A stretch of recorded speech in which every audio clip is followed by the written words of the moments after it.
ay rated SPG, striktong patnubay at gabay ng magulang. Good afternoon and welcome sa aking munting channel. At eto nga ay medyo kinakabahan na nga itong si Tanggol kasama ng kanyang mga kaibigan dahil nga huling araw na nila doon sa may kulungan na kung saan nga ay ililipat na sila sa Bilibid.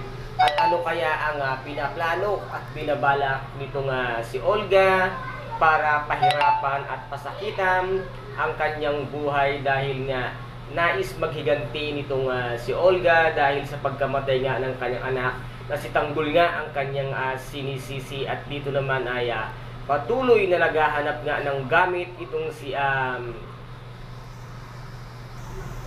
Amanda para nga makatakas dito nga sa piling ni General na kung saan nga ay pinapahanap na ngayon ni General ang kanyang pamilya para nga makuha at mapasunod itong si Amanda sa lahat ng kanyang balak dito. Kaya Amanda, at hanggang kailan kaya magiging alipin ni General itong si Amanda at kailan din naman kaya makakalaya itong si Primo para muli silang magsama ng kanyang minamahal na si Amanda. At darating din kaya ang araw na sila Tanggol at si Primo ay magsasama-sama nga sila dito sa Bilibid na kung saan nga ay nandun ang mga halang ang kaluluwa.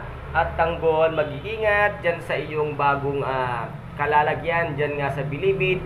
At ang mga tao dyan ay talaga namang sobrang sasama ng mga pag-uugali. At eto naman ngang si Marites ay galit na galit nga dito kaya David dahil nga nagbago na raw ito at nung magkapera lamang siya ay lumaki ang kanyang ulo at lalo siyang naging mayabang, lalong-lalo na sa kanyang nanay Tinding na talaga namang napakabastos kung sumagot itong si David dahil nga ang feeling kasi ni David ay mayaman na siya dahil siya nga ay nagpanggap na tanggol sa mansyon nila Ramon kung saan nga ay ang buong akala ng lahat ay siya ang nag-iisang tagapagmana ng mga Montenegro, ngunit wala silang kaalam-alam na ito ay isang peki lang dahil kagagawan nga itong lahat ni Olga para makamkam ang yaman ng pamilya ng Montenegro. And guys, ito po ang ating pakaaabangan dito nga sa FPJ ang Batang Quiapo.